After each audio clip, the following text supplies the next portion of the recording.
Assalamualaikum warahmatullahi wabarakatuh. Hamidanillah wa musalliyan musalliman ala rasulillah Sayyidina Muhammad ibn Abdillah wa ala alihi wa sahbihi wa man walah, amma ba'du.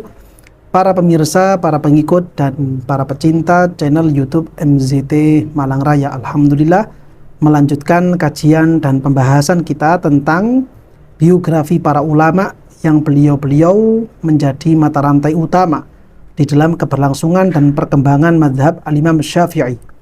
Demikian juga para ulama-ulama yang memiliki pengaruh besar di tengah-tengah masyarakat muslim, terutama para masyarakat Islam yang bermazhab al-Imam Syafi'i.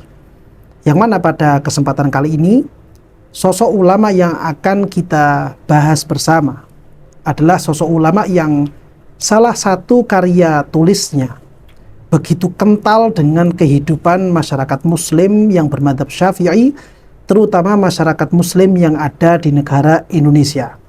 Salah satu kitab beliau, karya tulis beliau adalah kitab Fathul Qorib. Pada kesempatan kali ini kita akan membahas figur penulis kitab Fathul Qorib, yaitu beliau yang dikenal dengan sebutan Syekh Ibn Qasim Al-Ghazzi. Kira-kira siapakah nama lengkap dari beliau Al-Imam Ibn Qasim Al-Ghazzi ini? Di tahun berapakah beliau dilahirkan? Dan di tahun berapakah beliau itu wafat? Dan bagaimana sekelumit perjalanan hidup dari Al-Imam Ibn Qasim Al-Ghazzi ini? Ini merupakan hal yang penting untuk kita ketahui, karena memang kitab beliau, yaitu yang berjudul kitab Fathul Qorib, merupakan kitab yang banyak dipelajari di pondok-pondok pesantren dan juga di masjid musola yang ada di kampung-kampung di sekeliling kita. Beliau, Syekh Al-Imam Ibn Qasim Al-Ghazzi, memiliki nama asli yaitu Muhammad, dan beliau memiliki ayah yang bernama Qasim. Kakek beliau bernama Muhammad dan beliau dilahirkan di daerah Gaza di negara Palestina. Sehingga beliau, nama lengkap beliau kalau kita baca yaitu adalah Syekh Al-Imam Muhammad bin Qasim bin Muhammad Al-Ghazzi Asy-Syafi'i. Dan beliau mendapatkan kunyah atau julukan di depan dengan sebutan Syamsuddin Abu Abdillah. Sehingga kalau kita baca nama lengkap beliau adalah Al-Imam Syekh Syamsuddin Abu Abdillah Muhammad bin Qasim bin Muhammad Al-Ghazzi Asy-Syafi'i. Beliau Al-Imam Ibn Qasim Al-Ghazzi merupakan salah satu ulama kelahiran kota Gaza yang ada di negara Palestina. Beliau dilahirkan pada tahun 859 Hijriah pada bulan Rajab. Dan beliau wafat pada tahun 918 Hijriah. Artinya beliau itu merupakan ulama kelahiran pertengahan abad ke-9 Hijriah, dan beliau wafat di paruh pertama abad ke-10 Hijriah. Dari usia yang, dari hitungan kelahiran yang seperti itu dan kewafatan yang seperti itu, kalau kita hitung usia beliau adalah 59 tahun. Dalam usia yang bisa dikatakan singkat itu, yaitu hanya 59 tahun, beliau berhasil melewati waktu-waktunya, melewati masa-masanya. Semuanya terwarnai dan penuh dengan pengabdian kepada agama Gusti Kanjeng Nabi Muhammad SAW. Beliau berkhidmah kepada umat Kanjeng Nabi Muhammad SAW dan juga berkhidmah kepada ilmu-ilmu yang terwariskan dari Kanjeng Nabi Muhammad SAW. Beliau awal mulanya menghafalkan Quran dari didikan orang tua beliau sendiri, yaitu Syekh Qasim bin Muhammad Al-Ghazzi. Saat beliau berusia-usia tamyiz, sebelum masuk pada usia-usia balik, sebagaimana menjadi kebiasaan para ulama-ulama terdahulu, beliau berhasil menghatamkan hafalan Al-Quran 30 juz dengan bacaan yang sangat baik sekali, dengan bacaan yang sangat bagus sekali, dan itu terjadi saat beliau masih berusia tamyiz. Setelah beliau menghafalkan Al-Quran, beliau kemudian menghafalkan beberapa matan-matan kitab yang menjadi dasar-dasar keilmuan tentang akidah Ahlussunnah wal Jamaah, begitu juga dengan dasar-dasar ilmu fikih, dasar-dasar dari ilmu usul fikih.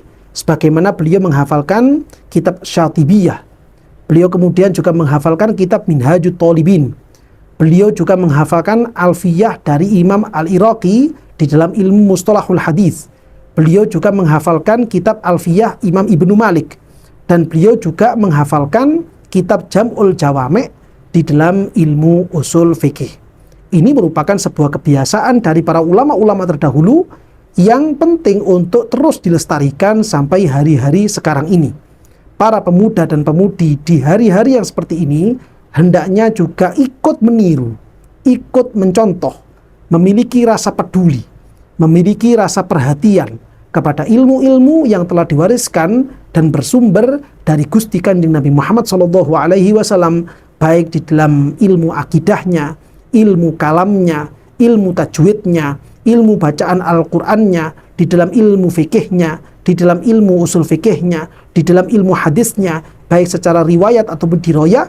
Ini penting untuk menjadi satu hobi bagi para pemuda dan pemudi di hari-hari yang seperti sekarang ini, sebagaimana itu menjadi kebiasaan para ulama-ulama terdahulu sebelum beliau-beliau ini masuk pada usia balik.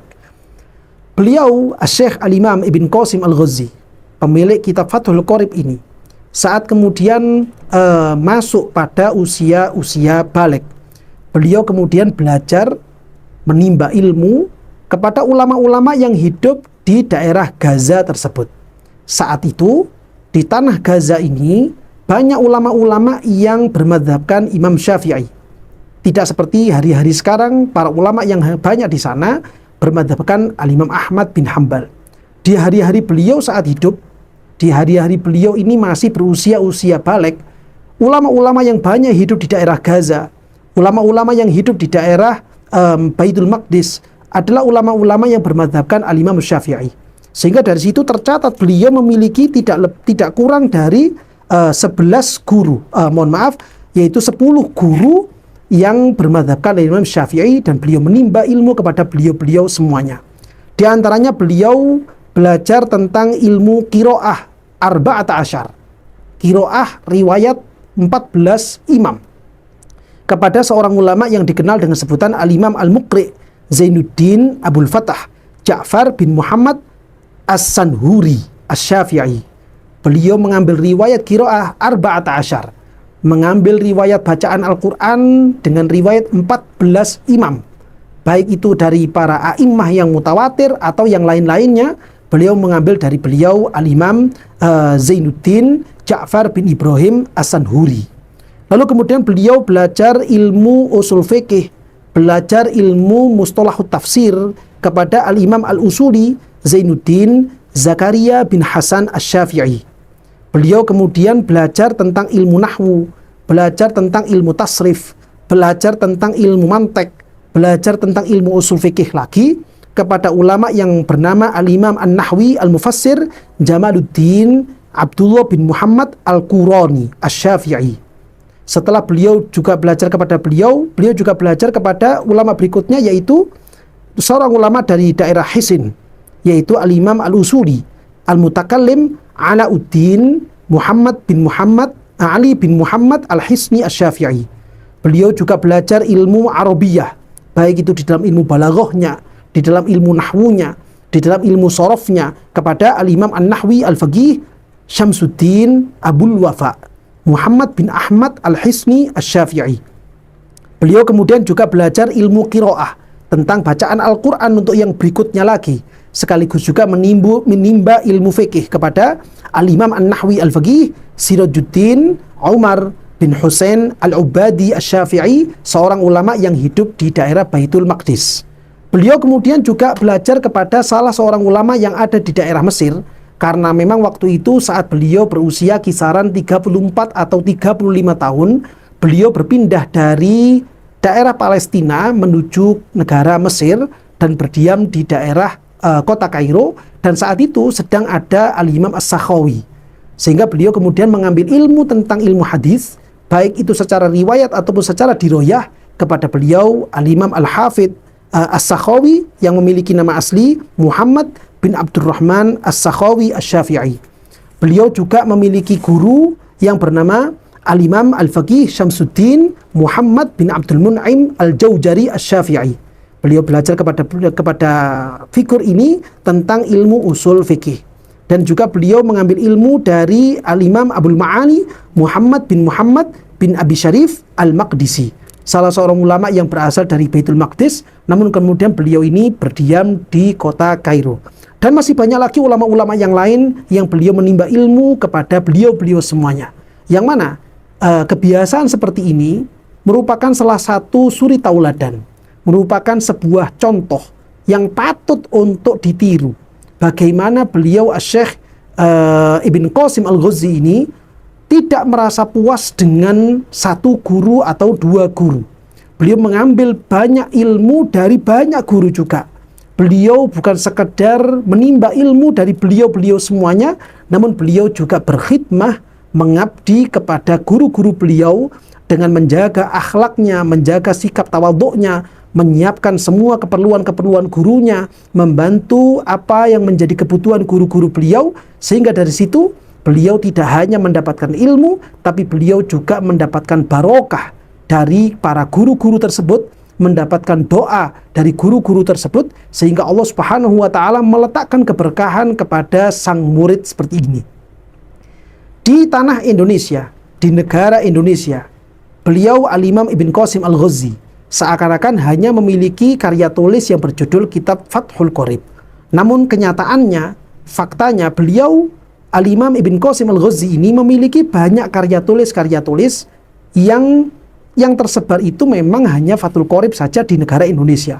Namun karya tulis beliau yang lainnya menunjukkan betapa beliau memiliki ilmu yang sangat luhur sekali, memiliki ilmu yang sangat dalam sekali, dan itu semuanya dipelajari oleh para masyarakat Islam, terutama mereka-mereka yang bermadzhabkan Al-Imam Syafi'i. Di antara karya tulis beliau memiliki sebuah karya tulis yang berjudul Hasyatun ala Syarhit Tiftazani fil Aqaid. Karya tulis beliau yang ini merupakan sebuah karya tulis yang membicarakan atau membahas tentang ilmu akidah Ahlus Sunnah wal Jamaah. Beliau juga memiliki sebuah karya tulis di dalam ilmu nahwu yang berjudul Fathur Rabbil Malik Syarhu Alfiyati Ibni Malik. Beliau juga memiliki karya tulis yang paling monumental di dalam ilmu fikih, yaitu karya tulis beliau yang dikenal dengan sebutan Kitab Fathul Qorib, syarah terhadap matan Ghayatut Taqrib, karya tulis dari Al-Imam Abu Syuja' Al-Asfahani. Beliau juga memiliki sebuah karya tulis di dalam ilmu sorof yang berjudul Nuzhatun Nadhir Bit-Tarf fi Syarhi Ilmi Sorof.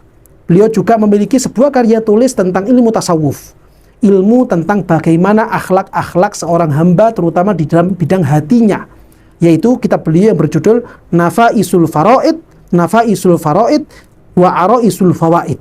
Kitab ini berisi tentang bagaimana ilmu-ilmu tasawuf, bagaimana akhlak seorang hamba kepada Allah Subhanahu wa Ta'ala, akhlak seorang hamba kepada Gusti Kanjeng Nabi Muhammad SAW, bagaimana seharusnya akhlak setiap hamba kepada sesama manusianya. Ini semuanya menggambarkan, ini semuanya membuktikan bagaimana keluhuran ilmu, keluhuran akhlak, kedalaman hati yang dimiliki oleh beliau Al-Imam Ibn Qasim Al-Ghazi.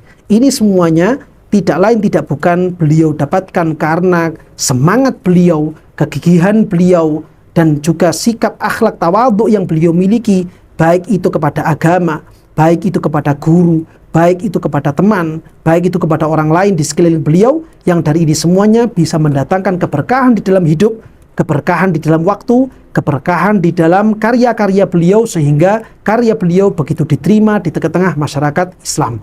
Kita membaca biografi beliau yang seperti ini, semoga dengan ini kita juga ikut tergugah hatinya, tergugah pikirannya untuk mencontoh dan meniru figur-figur ulama kalangan Ahlus Sunnah wal Jamaah sebagaimana beliau Al-Imam Muhammad bin Qasim Al-Ghazi Semoga kita semuanya mendapatkan barokah dari beliau semuanya. Mudah-mudahan dengan kita membaca ini, kita semuanya bisa kembali menjadi orang-orang yang terbuka hatinya untuk kembali kepada Allah Subhanahu wa taala dan juga kembali kepada Gusti Kanjeng Nabi Muhammad sallallahu alaihi wasallam, sehingga kita bisa mendapatkan ridho dari Allah dan juga ridho dari Rasul sallallahu alaihi wasallam. Amin ya rabbal alamin.